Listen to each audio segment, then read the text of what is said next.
Keutamaan Al-Fatihah. Imam Ahmad meriwayatkan dari Abu Sa'id bin Al-Mu'alla radhiyallahu anhu, katanya, aku pernah mengerjakan sholat. Lalu Rasulullah Shallallahu Alaihi Wasallam memanggilku, tetapi aku tidak menjawabnya hingga aku menyelesaikan sholat. Setelah itu aku mendatangi beliau, maka beliau pun bertanya, apa yang menghalangimu datang kepadaku? Maka aku menjawab, ya Rasulullah, sesungguhnya aku tadi sedang mengerjakan sholat. Lalu beliau bersabda, bukankah Allah Ta'ala telah berfirman, ya ayyuhalladzina amanu stajibu lillahi walirrasuli idza da'akum lima yuhyikum wa'alamu annallaha yahulu bainal mar'i wa qalbihi wa annahu ilaihi tuhsyarun. Wahai orang-orang yang beriman, penuhilah seruan Allah dan seruan Rasul apabila Rasul menyerumu kepada yang memberi kehidupan kepadamu. Dalam Quran Surah Al-Anfal ayat 24. Dan setelah itu beliau bersabda, akan aku ajarkan kepadamu suatu surah yang paling agung di dalam Al-Quran sebelum engkau keluar dari masjid ini. Maka beliau pun menggandeng tanganku. Dan ketika beliau hendak keluar dari masjid, aku katakan, ya Rasulullah, engkau tadi telah berkata akan mengajarkan kepadaku surat yang paling agung di dalam Al-Quran. Kemudian beliau menjawab, benar. Alhamdulillahirabbil alamin. Ia adalah As-Sab'ul Mathani dan Al-Quran Al-Azim yang telah diturunkan kepadaku. Demikian pula yang diriwayatkan oleh Al-Bukhari, Abu Daud, An-Nasai, dan Ibnu Majah melalui beberapa jalur sanad dari Syu'bah. Para ulama menjadikan hadis ini dan semisalnya sebagai dalil keutamaan dan kelebihan sebagian ayat dan surat atas yang lainnya. Sebagaimana disebutkan banyak ulama, di antaranya Ishaq bin Rohawaih, Abu Bakar ibnu Al-Arabi, Ibnu Al-Haffar, seorang penganut mazhab Maliki. Sedangkan sekelompok lainnya berpendapat bahwasanya tidak ada keutamaan suatu ayat atau surah atas yang lainnya, karena semuanya merupakan firman Allah Subhanahu wa Ta'ala, supaya hal itu tidak menimbulkan dugaan adanya kekurangan pada ayat yang lainnya, meski semuanya itu memiliki keutamaan. Pendapat ini dinukil oleh Al-Qurtubi dari Al-Ash'ari, Abu Bakar Al-Baqillani, Abu Hatim Ibnu Hibban Al-Busti, Abu Hayyan, Yahya bin Yahya, dan sebuah riwayat dari Imam Malik. Ada hadis riwayat Al-Bukhari dalam kitab Fadailul Quran dari Abu Sa'id Al-Khudri. Katanya, kami pernah berada dalam suatu perjalanan, lalu kami singgah. Tiba-tiba seorang budak wanita datang seraya berkata, sesungguhnya kepala suku kami tersengat dan orang-orang kami sedang tidak berada di tempat. Apakah di antara kalian ada yang bisa memberi ruqyah? Lalu ada seorang laki-laki yang berdiri bersamanya yang kami tidak pernah menyangkanya bisa meruqyah. Kemudian orang itu membacakan ruqyah, maka kepala sukunya itu pun sembuh. Lalu ia, yakninya kepala suku, menyuruhnya diberi 30 ekor kambing, sedang kami diberi minum susu. Setelah ia kembali, kami bertanya kepadanya, apakah engkau memang pandai dan biasa meruqyah? Maka ia pun menjawab, aku tidak meruqyah kecuali dengan Ummul Kitab, yakninya Al-Fatihah. Jangan berbuat apapun sehingga kita datang dan bertanya kepada Rasulullah, sahut kami. Sesampai di Madinah, kami menceritakan hal itu kepada Nabi SAW. Maka beliau pun bersabda, dari mana dia tahu bahwa surah Al-Fatihah itu sebagai ruqyah, yakninya sebagai jampi? Bagi-bagilah kambing-kambing itu dan berikan satu bagian kepadaku, kata Rasulullah. Demikian pula diriwayatkan oleh Muslim dan Abu Daud. Hadis lainnya, riwayat Muslim dalam kitab Sahih, kemudian An-Nasai dalam kitab Sunan dari Ibnu Abbas, ia berkata, ketika Rasulullah SAW sedang bersama malaikat Jibril, tiba-tiba Jibril mendengar suara dari atas. Maka Jibril mengarahkan pandangannya ke langit seraya berkata, itu adalah dibukanya sebuah pintu di langit yang belum pernah terbuka sebelumnya. Ibnu Abbas melanjutkan, dari pintu itu turun malaikat dan kemudian menemui Nabi SAW seraya berkata, sampaikanlah berita gembira kepada umatmu mengenai dua cahaya. Kedua cahaya itu telah diberikan kepadamu dan belum pernah sama sekali diberikan kepada seorang nabi pun sebelum dirimu, yakninya Fatihatul Kitab dan beberapa ayat terakhir surah Al-Baqarah. Tidaklah engkau membaca satu huruf saja darinya, melainkan akan diberi pahala kepadamu. Lafaz hadis di atas berasal dari An-Nasa'i, dan lafaz yang sama juga diriwayatkan oleh Muslim. Muslim juga meriwayatkan hadis dari Abu Hurairah radhiyallahu anhu dari Nabi SAW. Beliau bersabda, "Man shalla salatan lam yaqra' fiha bi ummil Qur'an fahiya khidajun thalathan ghaira tamam." Barang siapa yang mengerjakan salat tanpa membaca ummul Qur'an, maka salatnya itu tidak sempurna, tidak sempurna, tidak sempurna. 3 kali Rasulullah mengulang kalimat itu. Dikatakan kepada Abu Hurairah, kami berada di belakang imam. Maka Abu Hurairah berkata, bacalah Al-Fatihah itu di dalam hatimu, karena aku pernah mendengar Rasulullah bersabda, yang artinya begini, Allah Azza wa Jalla berfirman, aku telah membagi salat menjadi 2 bagian antara diriku dengan hambaku. Dan bagi hambaku apa yang ia minta. Jika ia mengucapkan Alhamdulillahi Rabbil Alamin, maka Allah berfirman, hambaku telah memujiku. Dan jika ia mengucapkan Ar-Rahmanir Rahim, maka Allah berfirman, hambaku telah menyanjungku. Jika ia mengucapkan Maliki Yaumiddin, maka Allah berfirman, hambaku telah memuliakanku. Dan pernah Abu Hurairah menuturkan, hambaku telah berserah diri kepadaku. Jika ia mengucapkan Iyyaka na'budu wa iyyaka nasta'in, maka Allah berfirman, inilah bagian diriku dan hambaku, dan untuk hambaku apa yang ia minta. Dan jika ia mengucapkan Ihdinas siratal mustaqim siratal ladzina an'amta alaihim ghairil maghdubi alaihim waladdallin, maka Allah berfirman, ini untuk hambaku dan bagi hambaku pula apa yang ia minta. Demikian pula diriwayatkan oleh An-Nasa'i.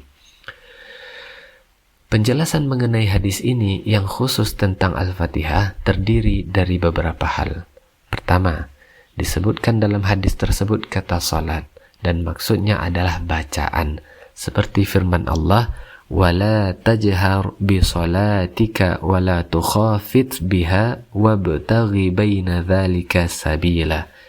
Janganlah engkau mengeraskan suaramu dalam salat, dan jangan pula merendahkannya, serta carilah jalan tengah di antara keduanya.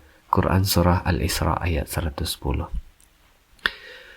Sebagaimana dijelaskan dalam hadis sahih dari Ibnu Abbas, demikian pula firman Allah Azza wa Jalla dalam hadis ini, aku telah membagi salat menjadi 2 bagian di antara diriku dengan hambaku, setengah untukku dan setengah lainnya untuk hambaku, dan bagi hambaku apa yang ia minta. Kemudian Allah jelaskan pembagian itu secara rinci dalam bacaan Al-Fatihah. Hal itu menunjukkan keagungan bacaan Al-Fatihah dalam salat dan merupakan rukun utama. Apabila disebutkan kata ibadah dalam satu bagian, sedangkan yang dimaksud adalah bagian lainnya, artinya bacaan Al-Fatihah. Sebagaimana disebutnya kata bacaan sedang, maksudnya adalah salat itu sendiri. Dalam firman-Nya, wa Qur'anal fajri, inna Qur'anal fajri kana mashhuda, dan dirikanlah salat subuh, sesungguhnya salat subuh itu disaksikan oleh malaikat. Quran Surah Al-Isra ayat 78. Sebagaimana secara jelas disebutkan di dalam kitab Sahih Al-Bukhari dan Muslim, salat subuh itu disaksikan oleh malaikat malam dan malaikat siang. Semuanya itu menunjukkan bahwa menurut kesepakatan para ulama, bacaan Al-Fatihah dalam salat merupakan suatu hal yang wajib. Namun demikian, mereka berbeda pendapat mengenai apakah selain Al-Fatihah ada surat tertentu yang harus dibaca atau cukup Al-Fatihah saja. Mengenai hal ini, terdapat dua pendapat. Menurut Abu Hanifah, para pengikutnya dan juga yang lainnya, bacaan Al-Quran itu tidak ditentukan. Surat atau ayat apapun yang dibaca akan memperoleh pahala. Mereka berhujjah dengan keumuman firman Allah Ta'ala, "Faqra'u ma tayassara minal Qur'an." Maka bacalah olehmu apa yang mudah bagimu dari Al-Quran. Quran Surah Al-Muzammil ayat 20. Dan sebuah hadis yang terdapat dalam kitab Sahih Bukhari dan Muslim dari Abu Hurairah radhiyallahu anhu mengenai kisah seseorang yang kurang baik dalam mengerjakan salatnya, bahwa Rasulullah sallallahu alaihi wasallam pernah bersabda, "Idza qumta ila shalah fakabbir thumma qra' ma tayassara ma'aka minal Qur'an." Jika engkau mengerjakan salat, maka bertakbirlah lalu bacalah apa yang mudah bagimu dari Al-Qur'an. Menurut mereka, Rasulullah SAW memerintahkannya untuk membaca yang mudah dari Al-Quran, dan beliau tidak menentukan bacaan Al-Fatihah atau surat lainnya. Ini adalah pendapat yang kami pilih, kata Ibnu Katsir. Kedua, diharuskan membaca Al-Fatihah dalam salat. Jika seseorang tidak membaca Al-Fatihah, maka salatnya tidak sah. Ini adalah pendapat Imam Malik, Imam Syafi'i, Imam Ahmad bin Hanbal, para sahabat mereka, serta jumhur ulama. Pendapat mereka ini didasarkan pada hadis yang disebutkan sebelumnya, di mana Rasulullah SAW bersabda, "Man shalla salatan lam yaqra' fiha bi ummil Qur'an fahiya khidaj." Barang siapa mengerjakan solat lalu ia tidak membaca ummul kitab di dalamnya, maka solatnya itu terputus. Hadis riwayat Muslim, At-Tirmizi, An-Nasa'i dan Abu Daud dari Abu Hurairah radhiyallahu anhu dari Nabi sallallahu alaihi wasallam. Selain itu, mereka juga berdalil dengan sebuah hadis yang terdapat dalam kitab Sahih Bukhari dan Muslim dari Az-Zuhri, dari Mahmud bin Az-Rabi, dari Ubadah bin As-Samit. Ia berkata, Rasulullah sallallahu alaihi wasallam bersabda, "La salata liman lam yaqra' bi Fatihatil Kitab." Tidak sah salat bagi orang yang tidak membaca Fatihatul Kitab. Dan diriwayatkan dalam Sahih Ibnu Khuzaimah dan Ibnu Hibban dari Abu Hurairah radhiyallahu anhu dari Rasulullah sallallahu alaihi wasallam. Beliau bersabda, "La tujzi'u salatan la yuqra'u fiha bi ummil Qur'an." Tidak sah salat yang di dalamnya tidak dibacakan ummul Qur'an. Hadis-hadis mengenai hal ini sangat banyak dan terlalu panjang jika kami kemukakan di sini tentang perdebatan mereka, kata Ibnu Katsir. Dan kami telah kemukakan pendapat mereka masing-masing dalam hal ini. Kemudian, Imam Syafi'i dan sekelompok ulama berpendapat bahwa bacaan Al-Fatihah wajib dilakukan pada setiap rakaat dalam salat. Sedang ulama lainnya menyatakan bahwa Al-Fatihah itu hanya pada sebagian besar rakaat. Hasan Al-Basri dan mayoritas ulama Basrah mengatakan bacaan Al-Fatihah itu hanya wajib dalam satu rakaat saja pada seluruh salat, berdasarkan pada kemutlakan hadis Rasulullah sallallahu alaihi wasallam di mana beliau bersabda, "La salata liman lam yaqra' bi Fatihatil Kitab." Tidak sah salat bagi orang yang tidak membaca Fatihatul Kitab. Sedangkan Abu Hanifah dan para sahabatnya, kemudian Ats-Tsauri serta Al-Auza'i berpendapat bacaan Al-Fatihah itu bukan suatu hal yang ditentukan dalam kurung diwajibkan. Bahkan jika seseorang membaca selain Al-Fatihah, maka ia tetap mendapatkan pahala. Hal itu didasarkan pada firman Allah Azza wa Jalla, "Faqra'u ma tayassara minal Qur'an." Maka bacalah olehmu apa yang mudah bagimu dari Al-Quran. Quran Surah Al-Muzammil ayat 20.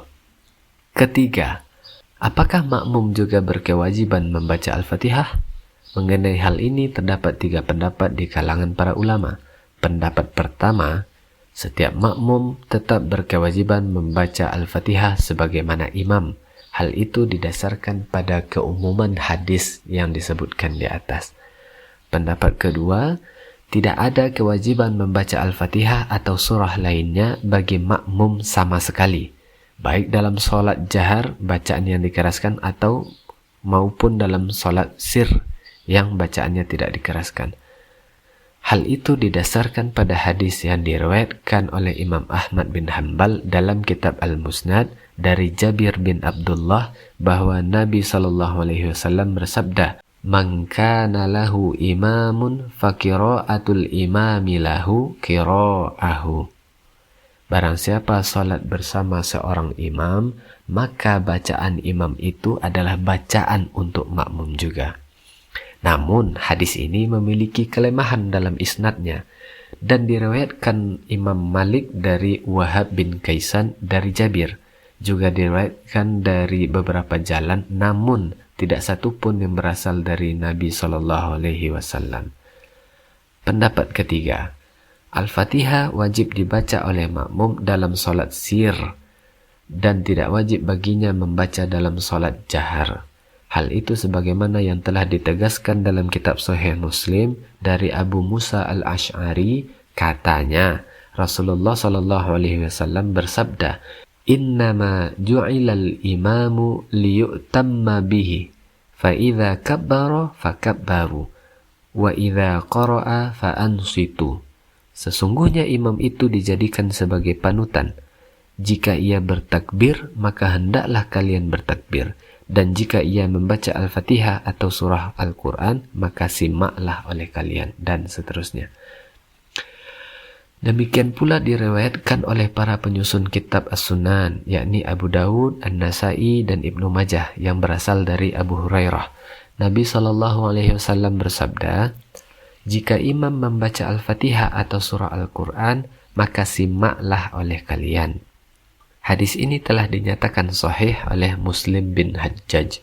Kedua hadis di atas menunjukkan kesahihan pendapat ini yang merupakan qaulul qadim atau pendapat lama Imam Syafi'i rahimahullah. Dan satu riwayat dari Imam Ahmad bin Hanbal rahimahullah.